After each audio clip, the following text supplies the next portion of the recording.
Secondo il tabloide inglese Daily Mirror, Mohamed Salah avrebbe detto no alle offerte di Juventus e Real Madrid. Le proposte sarebbero arrivate dopo il trionfo del Liverpool in Champions League e avrebbero portato nelle casse dei Reds 168 milioni di euro. L'attaccante egiziano, che ha segnato 71 gol in 104 partite per la squadra di Jürgen Klopp, era stato tentato dalla prospettiva di unirsi al Real o di tornare in Italia, ma dopo aver aiutato il Liverpool a vincere la Champions League e essere stato proclamato come eroe ad Anfield, alla fine ha pensato di rimanere in Premier League, almeno fino alla prossima estate. Grande successo di pubblico a Coverciano per l'edizione 2019 del Grassroots Festival organizzato dal settore giovanile scolastico della FIGC a dimostrazione dell'ottimo stato di salute di cui gode il calcio di base.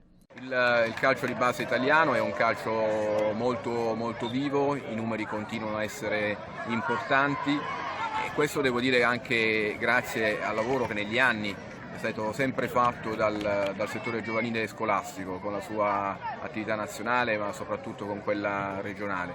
I programmi di sviluppo sul territorio puntano proprio a mantenere viva questa passione, a mantenere vivi i valori del grassroots, cioè del calcio di base, della passione, della condivisione, dell'inclusione. Sempre più in crescita il calcio femminile che al Grassroots Festival ha vissuto il suo momento più importante con le finali della Danone Nations Cup. Il successo della Danone Nations Cup e specialmente il successo in questa sua configurazione a supporto del calcio femminile è un ottimo esempio di come iniziative del genere riescono a promuovere un movimento relativamente nuovo e oggi in fase di esplosione, oserei dire.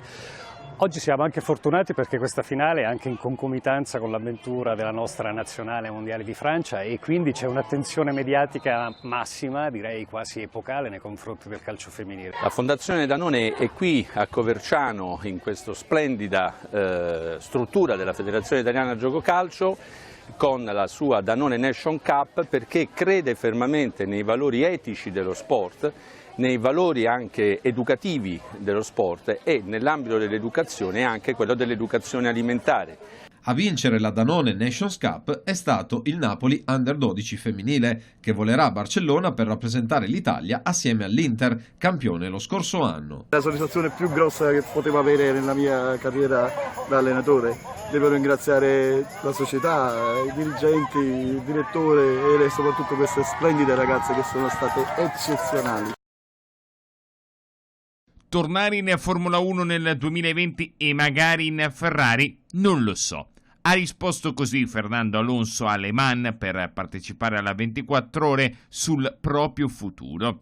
L'Iberico ha quindi lasciato comunque le porte aperte di un possibile ritorno nel grande circus e magari proprio alla rossa di Maranello. Il 2 volte campione del mondo è poi intervenuto sulla penalità rifilata a Sebastian Vettel che gli è costata la vittoria nel GP del Canada. Non esprimo la mia opinione perché non è rilevante e tutti sicuramente avranno già la loro.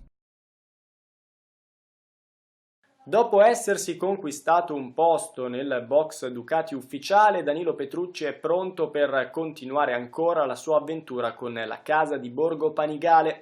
Il pilota italiano correrà un altro anno con la rossa, decisione a cui sono arrivati i vertici di Ducati dopo questa prima parte di mondiale in cui Petrucci non solo ha rispettato le attese ma è andato anche oltre, vedi ad esempio la vittoria arrivata sul circuito del Mugello.